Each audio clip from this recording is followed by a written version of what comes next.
할렐루야. 네, 오늘도 은혜로 채우시고 역사하실 우리 주님 기대하고 믿습니다. 오늘 말씀은 예수님 안에 거하는 삶, 이 제목을 통해서 우리 함께 은혜 나누기를 원합니다. 이 한 주간 집회를 하면서 회복되는 믿음에 대해서, 영성에 대해서, 삶에 대해서 가장 많이 생각해 봤습니다. 회복은 어떤 의미에서 이런 의미로 여러분께 설명을 드릴 수 있습니다. 여러분, 체조 경기 중에서 평균대라는 종목이 있습니다. 길이가 한 5m쯤 되고 높이가 125cm, 그리고 폭이 10cm입니다.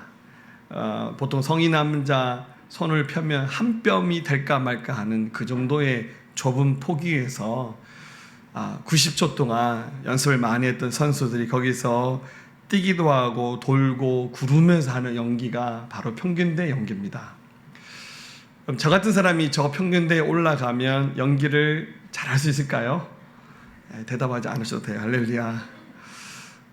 저 평균대에서 연기를 잘하는 선수들은 단지 근육이 많고 뼈가 튼튼하고 그런 사람이 이 평균대에서 연기를 잘하는 것이 아니라 그 좁고 길다란 그 나무판 위에서 몸의 균형을 잘 잡는 사람, 이 사람이 여기서 가장 연기를 잘하는 가장 탁월한 선수일 겁니다.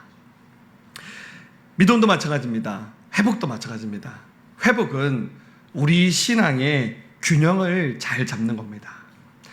여러 가지 이유로 인해서 예수님 믿고 여기까지 주님의 길을 따라왔지만 믿음의 그 균형을 깨트리는 일들이 더러 안과 밖에서 우리에게 많이 다가와서 우리를 흔들어 놓습니다. 가령 이런 것들입니다. 하나님의 말씀이 아닌 세상의 인본주의, 하나님을 대적하여 높아진 세상의 사상과 철학들이 이렇게 막 다가와서 하나님의 자리를 대신하는 경우, 여기에 감염돼서 나도 모르게 이런 흐름에 따라갈 때 우리 믿음의 균형이 흔들립니다. 때로는 여전히 해결되지 않는 우리들 내면에 있는 상처로 인한 내면의 왜곡들, 나도 모르게 이 상처들이 자꾸 스물스물 올라오면서 우리 영적 생활, 믿음 생활을 방해하면서 우리 믿음의 균형을 깨트립니다. 또 하나는 어둠의 권세인 사단이 호시탐탐 예수 믿는 사람들을 노립니다. 그냥 확 넘어지게 한다기보다는 믿음의 균형을 자꾸만 흐리게 만들면서 바르게 주님 섬겨 나가는 일들을 방해하는 일들을 끊임없이 하고 있습니다. 그래서 회복하는 일, 균형을 잡는 일은 사실은 알고 이것은 영적 전쟁입니다. 균형을 잘 잡는 믿음으로 하나님 앞에 서는 것이 얼마나 중요한 일인가 우리 새삼 깨닫고 또 고백하면서 하나님 앞에 바로 서서 오늘 이 주일 예배가 은혜와 진리가 충만한 예배가 되어질 수 있기를 우리 주님의 이름으로 축원합니다. 오늘 이 본문인 요한 1서 2장 말씀은 마지막 시대에 이런 일들이 다반사로 일어날 것에 대한 예언의 말씀이 나오고 있습니다. 바로 18절 말씀인데요. 우리 한번 같이 읽어볼까요? 아이들아, 지금은 마지막 때라. 적그리스도가 오리란 말을 너희가 들은 것과 같이 지금도 많은 적그리스도가 일어났으니 그러므로 우리가 마지막 때인 줄 아노라. 무슨 말입니까? 요한이 이 말씀을 기록할 당시는 1세기 끝무렵입니다. 그가 자기가 사는 시대를 바라보면서 가짜 예수님을 적그리스도다라고 그렇게 말하죠. 가짜 예수가 등장하여서 굉장히 많은 사람들 미혹하는 일들이 그 시대도 있었고, 그리고 그러한 다음에 지금 2000년의 세월이 흘러서 우리 21세기를 살고 있습니다. 우리가 사는 시대에도 우리의 이 믿음의 중심과 가치를 흔들어 놓는 사단의 권세가 꽤 많이 역사하고 있습니다. 그래서 우리가 정신을 바짝 차리지 않으면 이 믿음의 균형을 잃어버리면서 우리가 잘못된 방향으로 신앙생활을 충분히 할 가능성이 크다는 사실을 우리가 인지하면서 좀 조심성 있게 신앙생활을 해야 됩니다. 특별히 여러분들 많은 현혹하고 미혹하는 일들 22절과 23절에 보면 이렇게 나와 있죠. 거짓말하는 자가 누구냐? 예수께서 그리스도이심을 부인한 자가 아니냐. 아버지와 아들을 부인하는 그가 적그리스도니 아들을 부인한 자에게는 또한 아버지가 없으며 아들을 시인하는 자에게는 아버지도 있느니라. 즉, 이 말을 더 쉽게 옮기면 성부 하나님, 성자 예수님, 성령 하나님, 삼위일체의 기독교의 근간에 대한 이 뿌리를 흔들어 놓으면서 많은 미혹하는 자들이 등장해서 그때 당시에도 교회를 힘들게 했고 우리 시대도 이 믿음의 질서를 파괴하고 있다는 거예요. 가끔씩 이단들 중에서 정말 말도 안 되는 교리들을 가르치는데 어느 이단들은 하나님 어머니라고 말하더라고요. 그러니까 어머니란 말이 나쁘다는 말은 아닌데 사실 삼위일체의 교리를 이해하지 못하는 거죠.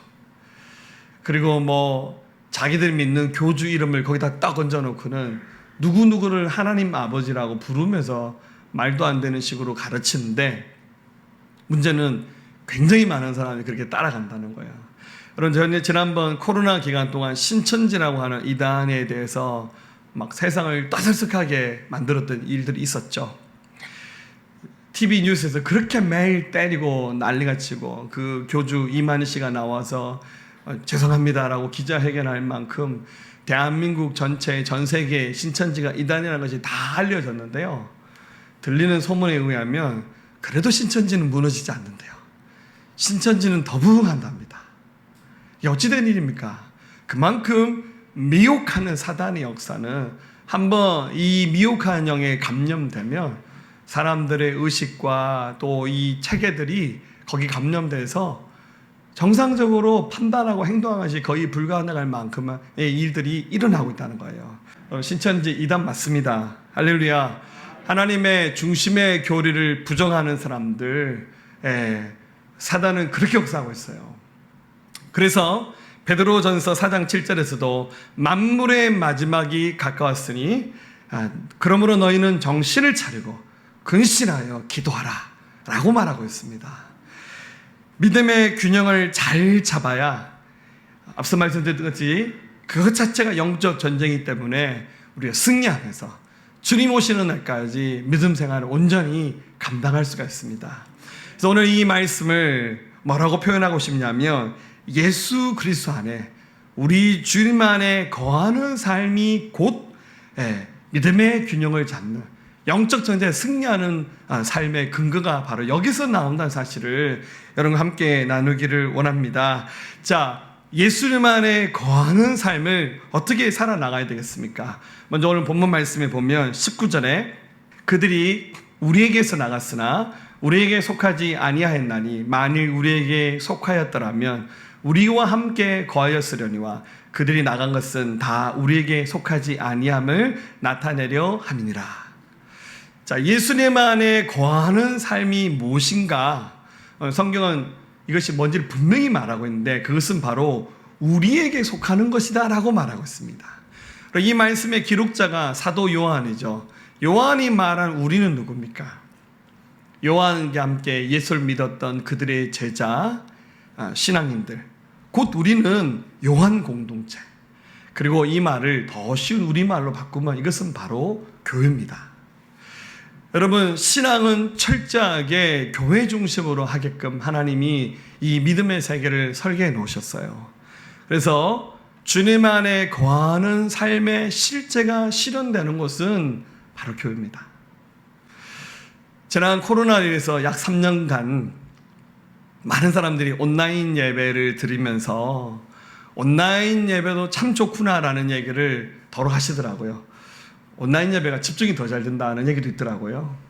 어떤 그런 특별한 이점이 있을 수는 있겠죠. 시간과 공간을 제약받지 않고 인터넷만 되면 온라인 예배 할 수 있는 점은 참 좋은 점인 것 같아요. 그러나 여러분들, 하나님이 교회를 온라인 예배하는 것으로 설계해 놓지 않으셨어요. 믿음의 사람들이 함께 모여서 서로 어깨가 닿아서 그리고 같이 너무 가까이 있으면 사람 내서 좀 나요. 땀 내서도 나고 또 인간의 연약함으로 인해서 죄도 보이기도 하고 실수도 하고 그러죠.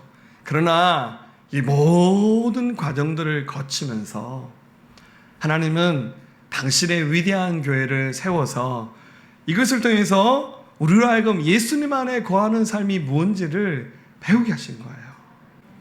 여러분들 유튜브 좋아하시죠? 우리도 지금 유튜브로 라이브 방송을 하지만 여러분들 유튜브 우리 유 선생님 너무 좋아하지 마세요.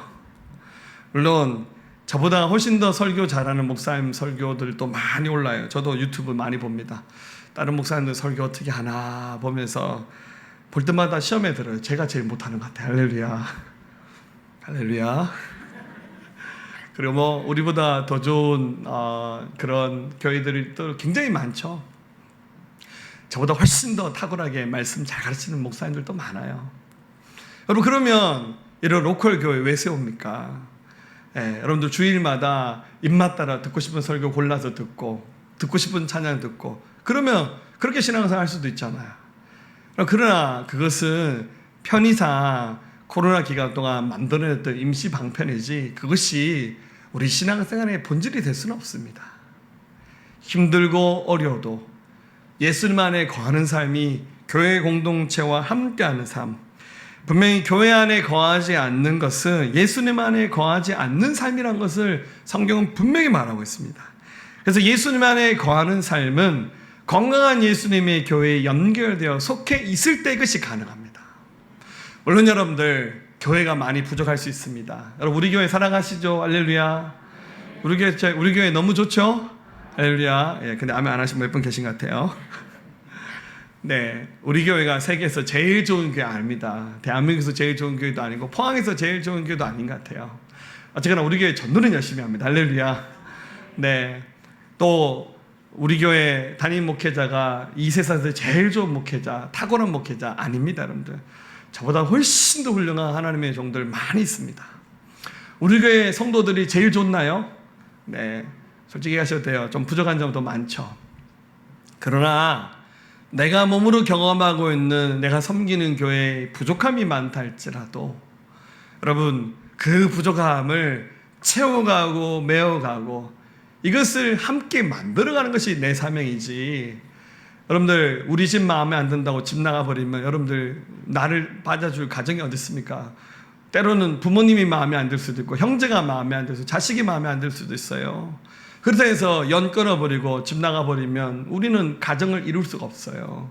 참고 견디며 살아가면서 아름다운 가정을 만들어가듯이 교회에 부족함이 있더라도 그 부족함을 메워가면서 세워가면서 교회 안에 거하는 삶을 통해서 예수님 안에 거하는 삶을 배워가는 겁니다. 할렐루야.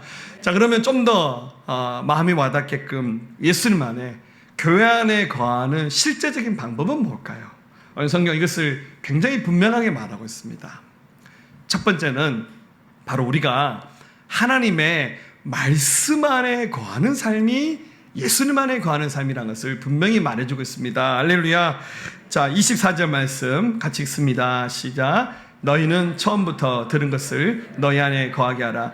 처음부터 들은 것이 너희 안에 거하면 너희가 아들과 아버지 안에 거하리라. 아멘. 여러분 처음부터 들은 것은 하나님의 말씀을 말합니다.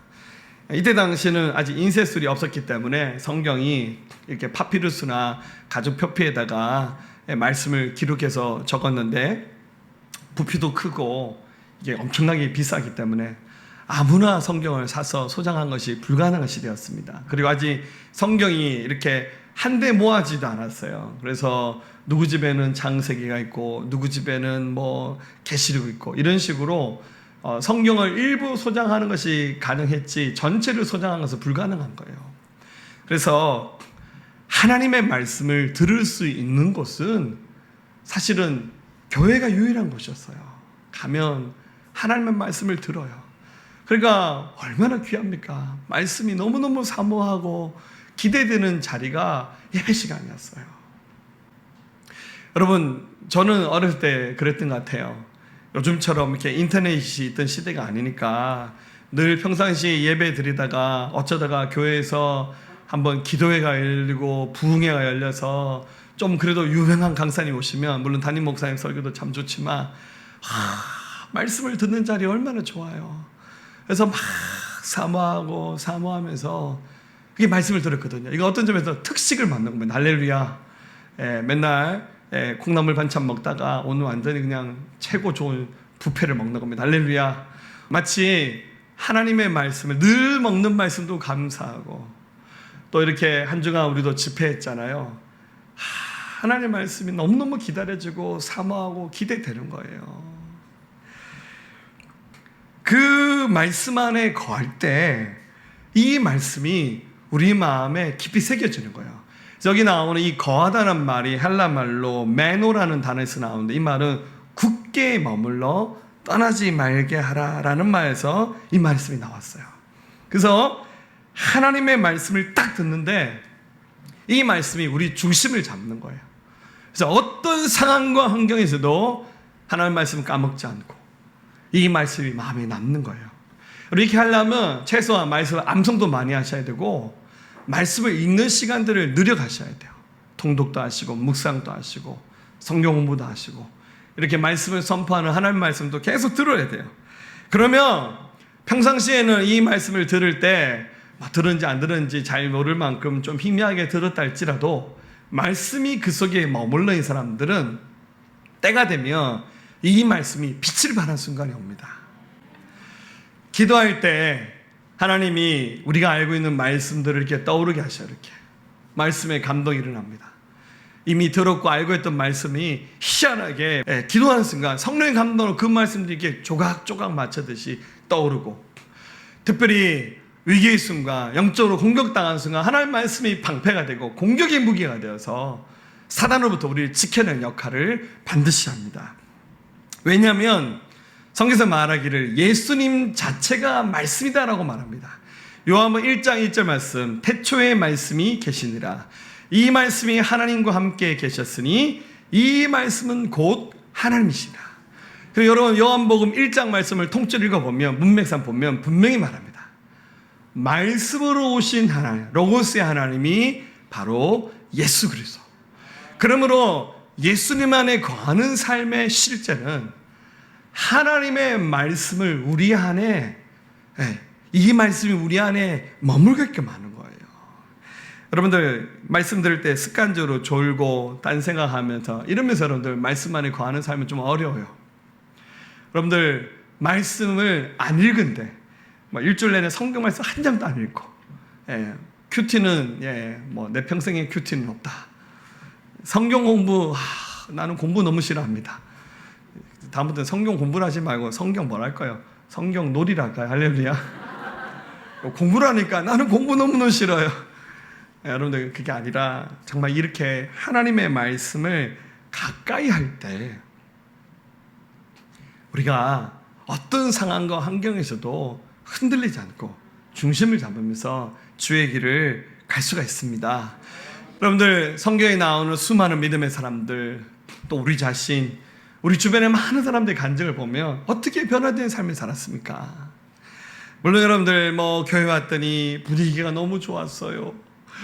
목사님 너무 좋고 교회 성도님 너무 좋고 밥도 맛있고 그래서 너무너무 좋았어요. 이런 간증도 좋긴 한데, 여러분들 진짜 간증은 하나님의 말씀을 들을 때 내 마음에 감동이 일어나서 죄인됨을 깨닫고 회개하고 말씀 속에 있는 십자가의 복음의 비밀을 통해서 내가 예수 믿게 되었습니다. 이게 최고의 간증이에요. 성경에 여러 사람의 간증이 나오는데요, 오네시모라는 사람 얘기가 잠깐 나오죠. 이 사람 원래 노예였습니다. 근데 자기 주인의 돈을 훔쳐다가 로마로 도망가 버렸어요. 붙잡혔습니다. 깜빵에 갔어요. 근데 거기서 바울을 만났어요. 바울은 복음 전하다 붙잡혀왔어요. 좀 급이 틀린 죄인입니다. 바울은 복음 전하다 잡혔고 오네시모는 도둑질하다가 그 이후로도 잘못된 삶을 계속 살았죠. 근데 바울이 그 깜빵에 있는 오네시모를 전도를 했어요. 너 예수 믿어야 된다. 그랬더니 이 오네시모가 바울이 가르쳐 하나님 말씀을 진심으로 듣고 그가 회심합니다. 그러면서 이제 오네시모의 간증을 바울이 들었는데, 야 도대체 넌 누구네 집 돈 훔쳤냐? 물어봤더니 사실은 저기 골로새라는 도시에 빌레몬이라는 사람이 있는데 그분이 제 주입니다. 근데 바울이 듣다 보니까 이 빌레몬 내가 아는 사람이네. 세상 좁죠. 아마 이 빌레몬도 바울을 통해서 복음 듣고 예수 믿었던 사람인 것 같아요. 보니까 내가 아는 그 빌레몬 집의 종이었는데 그 집에 재산 훔쳐서 도망 나온 죄인이었어요. 그 바울이 그 얘기 한참 듣다가 오네시모야, 너 이제 곧 풀려나는데 네가 하나님 앞에 회개 기도도 했지만 이 일은 네가 빌레몬한테 직접 찾아가서 용서를 구하는 게 좋겠다. 걱정하지 마라. 내가 기도 많이 하고 빌레몬에게 내가 미리 편지 한 장 써줄게. 그러면서 성령의 감동으로 편지를 썼는데 그게 우리 신약 성경에 빌레몬서라는 성경으로 들어왔어요. 바울이 부탁하기를, 빌레몬 나 잘 알지? 근데 오네시모 알지? 네 종 오네시모가 여기 있네? 내가 이 사람 존대해서 예수 믿게 되었어. 너에게 많은 폐를 끼쳤다는 거 아는데 부디 오네시모 보내줄 테니까 네가 딱 한 번만 용서해줘. 그게 빌레몬 성경의 내용입니다. 빌레몬이 굉장히 큰 사람이었어요. 이름 뜻 자체가 사랑을 간직한 자. 빌레몬이 자기에게 찾아왔던 그 오네시모를 어떻게 합니까? 용서합니다. 그리고는 같이 믿음 생활을 하면서 하나님의 길을 가는 좋은 동력자가 되었습니다. 여러분, 이런 변화가 왜 일어났습니까? 하나님의 말씀이 그 안에 머물렀기 때문이에요. 교회 생활, 하나님 말씀이 없는 단지 종교 생활을 하신다 그래서 이런 변화가 일어난 것은 아닌 것 같아요.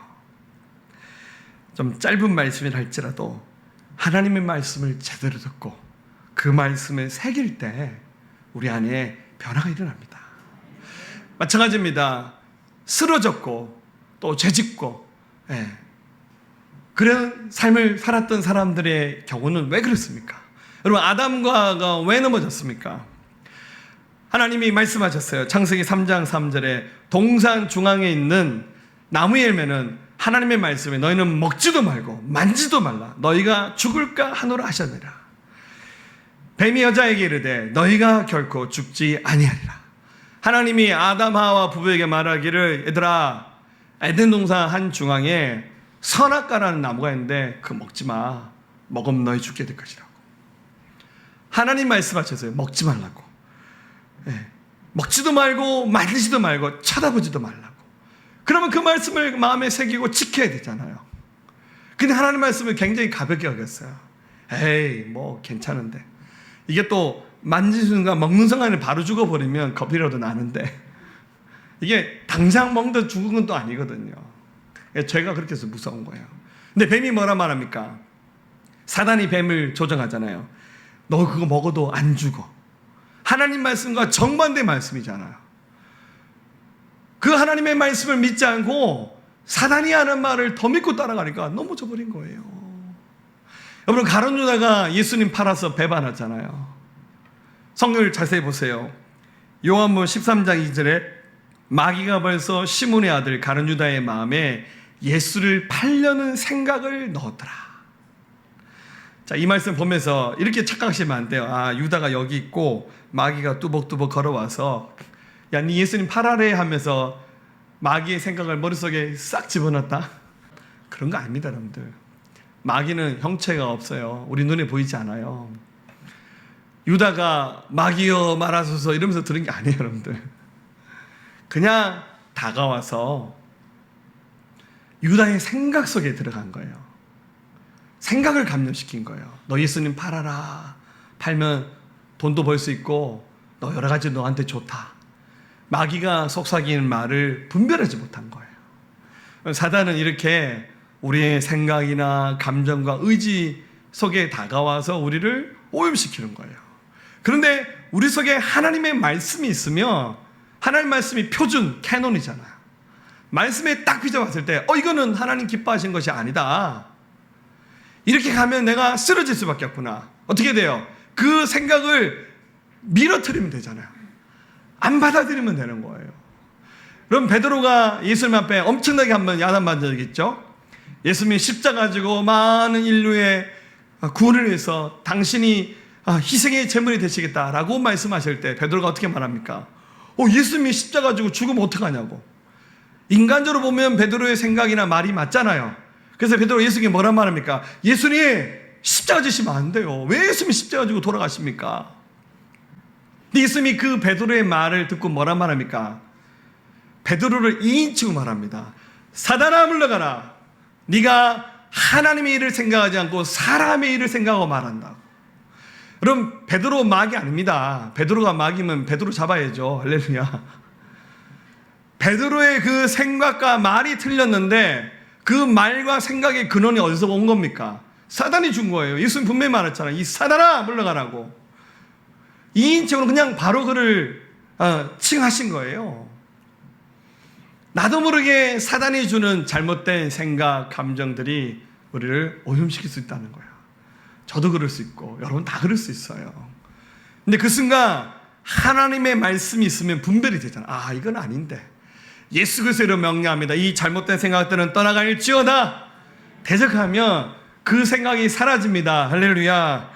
이게 바로 영적으로 승리하는 비결입니다. 두 번째입니다. 우리 안에 성령의 기름이 채워질 때 우리가 예수님 안에 거하는 삶을 살 수 있어요. 여러분들 성령 충만에 대해서 얘기할 때 오늘 성경은 성령의 기름 부음이다라고 말합니다. 20절 너희는 거룩하신 자에게서 기름 부음을 받고 모든 것을 아느니라. 27절 너희는 주께 받은 바 기름 부음이 너희 안에 거하나니. 자, 예수 믿는 성도들, 이게 지금 요한 공동체 교회라 그랬잖아요.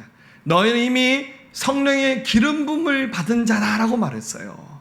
자, 그냥 성령 충만 이렇게 말하면 되는데 왜 성령의 기름 부음이다라고 이렇게 표현했습니까? 자, 이것을 잘 이해하려면 우리 얼마 전에 침례식 했잖아요. 자, 여러분들 침례식 기억납니까? 어떻게 합니까? 물속에 한번 푹 들어갔다 나옵니다. 이 침례라는 뱀티즘이라는 말 자체가 침수하다는 헬라어 언어에서 나왔어요. 그래서 우리 침례교회는 예수님이 받으셨던 그 원형의 방법을 그대로 침례를 받습니다. 여러분, 우리 기독교 세계에는 의식이 거의 없어요. 교회가 가지고 있는 의식은 딱 두 가지입니다. 침례와 성만찬. 좀 번거로워도 이 두 가지 의식 우리는 늘 순종해야 돼요. 사실 제일 좋은 것은 매주마다 성찬식을 해야 돼요. 근데 이게 시간도 많이 걸리고 번거로우니까 우리가 지금 절기 때나 특별한 날만 성찬식을 합니다만 사실 성찬식도 매주 하는 것이 가장 좋고, 그리고 예수 믿는 사람이 생겨나면 그냥 바로 하는 거예요. 한겨울에도. 할렐루야. 예, 그게 원래 성경적인 침례예요.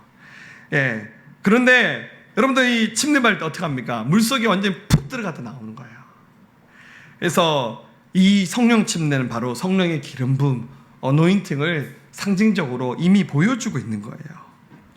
그래서 예수님 안에 살아가는 사람들은 날마다 성령의 기름 부으심을 경험하면서 살아갈 때 그가 성령의 이끌림 받고 인도하심을 받으면서 진리에 확실하게 있어서 주님을 기쁘시게 하는 믿음의 길을 갈 수 있다는 겁니다. 할렐루야. 제가 한국 침례신학교를 나왔는데요. 우리 신학교 교수님 중에 이제 은퇴하셨는데 권혁봉 교수님이라는 분이 계셔요. 목사님 그 조카분이 우리 포항에서 같이 목회하고 계신데요. 이 교수님이 목사님이죠, 당연히. 집이 문경이셨는데 집에 한번 가셨다가 택시를 타셨대요. 요즘에는 그렇게 잘하는, 옛날에는 합석이라고 했죠. 이게 두 손님 태워서 방향이 비싸면 그냥 같이 가다 모셔드리는 이런 식으로 약간 택시비 깎아주고, 예, 택시를 딱 탔는데 뒷자리에 딱 앉은 옆자리에 스님이 앉아 계시더래요. 이 분위기 묘하잖아요. 한 사람은 신학교 교수 목사님, 한 사람은 스님. 정말 가사 적삼을 그 스님들이 있는 승복을 입고 계시더래요. 한참 가는데 아무 말도 안 하고 가려니 좀 멋쩍고 그러니까, 그래서 스님에게 한마디 말을 걸었대요. 스님, 제가 평상시에 불교에 관심이 많은 사람입니다. 부처님의 그 도를 제게도 한자로 좀 가르쳐 주십시오. 그리고 스님은 그 부처님의 도리를 다 깨달으셨습니까? 라고 물었더니 스님이 이렇게 말하더라고요. 부처님의 도리는 너무 깊고 오묘해서 한순간에 다 깨닫는 것이 아니라 마치 가랑비에 이슬비에 그 가사장삼이 젖어가듯이 그렇게 알아가고 깨달아간 것이 부처님의 도입니다. 이렇게 말하더래요. 제가 목사입니다. 제가 스님으로 하는 말이 아니고요. 할렐루야. 얼핏 들으면 굉장히 깊이 있는 말 같고 뭔가 좀 우아한 말 같잖아요. 이 교수님이 한참이 그게 됐다가, 네, 스님, 부처님의 도가 언제 젖어든지 모를 만큼 스며드는 가랑비와 이슬비 같은 그 말도 참 좋긴 하는데요. 나는 사실 신학교 교수고 목사입니다. 하나님이 우리에게 주신 은혜는 그렇게 언제 졌는지도 모르는 그런 이슬비가 아니라 로마서 5장 5절에 말씀하시기를 소망이 우리를 부끄럽게 하지 아니함은 우리에게 주신 성령으로 말미암아 하나님의 사랑이 우리의 마음에 부음받음이니. 그냥 언제 졌는지도 모르는 그런 시시한 진리가 아니라 하나님의 은혜와 성령이 그냥 우리에게 기름 부어진다는 거예요. 그냥 통째로 부어버린다는 거예요. 오늘 그래서 구약시대 때 하나님의 종들을 세울 때 어떻게 했습니까? 제사장이 올리브 기름을 가지고 와서 뿔에다 채워서 그걸 가지고 여기다가 이렇게 뭐 깨작깨작 바르는 게 아니에요. 그냥 머리에다 통째로 부어버려요. 머리부터 온몸이 다 젖을 만큼 기름을 붓는 거예요. 왜 그런 일을 했겠습니까? 하나님의 성령께서 하시는 일들을 이미 다 보여주고 있는 거예요.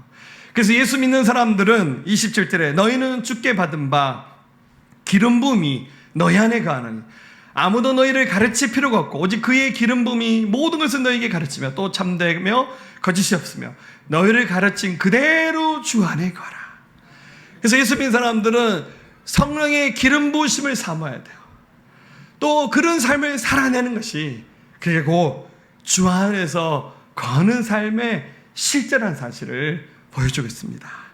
근데 여러분 이게 늘 기름 부음이 충만한 삶을 살아야 되는데 하다 보면 여러 가지 세상에 찢기고 눌려서 또 사실 가장 무서운 적은 바쁨입니다. 바쁨, 분주함.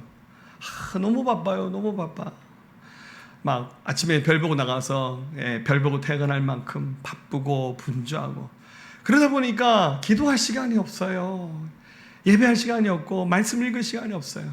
그래서 이렇게 하다 보면 바닥을 치고 은혜가 떨어져서 그러면 또 뭐라죠? 아 맞다 할렐루야.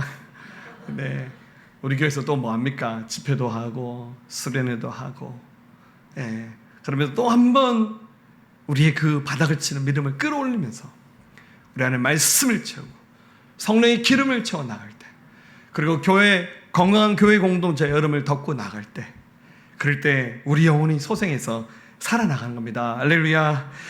예수님 안에 거하는 삶을 사모하십시오. 승리의 비결은 우리가 말씀과 성령 안에 거하는 삶을 시작하는 것이 곧 승리의 삶을 살아나가는 겁니다. 그럴 때 28절에 자녀들아 이제 그의 안에 거하라. 이는 주께서 나타나신 바 되면 그가 강림하실 때 우리로 담대함을 얻어 그 앞에서 부끄럽지 않게 하려 합니다. 성령 안에 말씀 안에 거하는 삶을 살아내며 심지어 요한복음 15장 7절에서는 너희가 내 안에 거하고 내 말이 너희 안에 거하면 무엇이든지 원하는 대로 거하라. 그리하면 이루리라. 성령 안에 거하는 삶을 살아가며 모든 것을 하나님이 들어주신다라고 약속도 해주셨습니다. 사랑하는 여러분들, 우리가 사는 세상 복잡합니다. 잘못된 가치가 인본주의가 판을 치고 사단이 계속해서 영적 전쟁을 벌이면서 우리에게 딴지 걸어오고 있습니다. 정신을 바짝 차리면서 긴장하시면서 믿음의 길 가면서 하나님과 동행하며 교회와 동행하고 주님과 동행하면서 승리의 삶을 사시는 저와 여러분들 되시기를 우리 주님의 이름으로 축원합니다.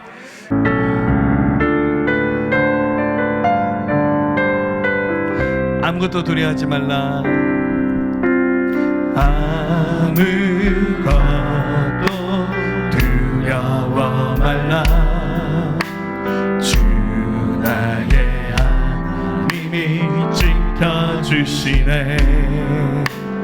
놀라지 말라. 겁내지 말라. 주님 나를 지켜주시네. 아무것도 두려워하지 말라. 아무것도 두려워 말라. 주 나의 하나님이 지켜주시네. 놀라지 말라. 겁내지 말라. 주님 나를 지켜주시네. 내 맘에 힘에 겨워 지칠지라도 주님 나를 지켜주시네. 세상의 험한 비판 뭐라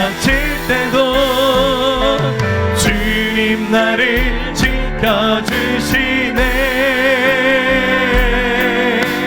주님이 나의 산상,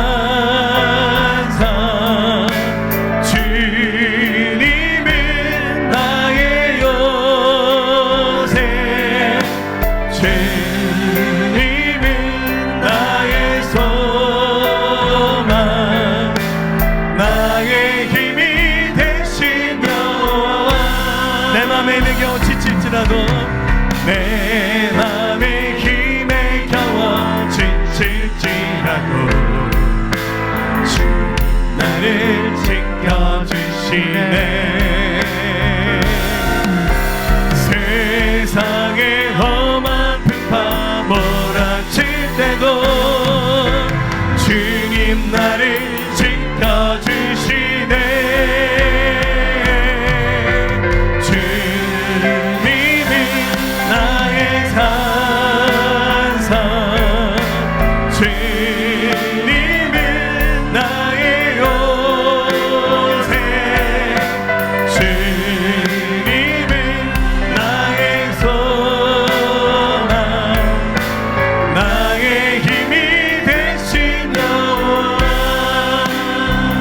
아멘. 지금 우리 주 예수 그리스도의 은혜와 하나님 아버지의 무한하시고 극진하신 사랑하심과 성령님의 감화 감동 내주 역사 충만 교통하심이 예수 그리스도 안에 거하는 삶을 살기를 결단하며 그 은혜에 머무를 길을 고백하 사랑하는 성도들의 모든 믿음의 고백 위에 이들의 가정과 일터와 학교와 나라와 민족과 모든 열방과 우리 새생명교회 위에 지금부터 영원토록 함께 하옵시기를 간절히 축원하옵나이다. 아멘.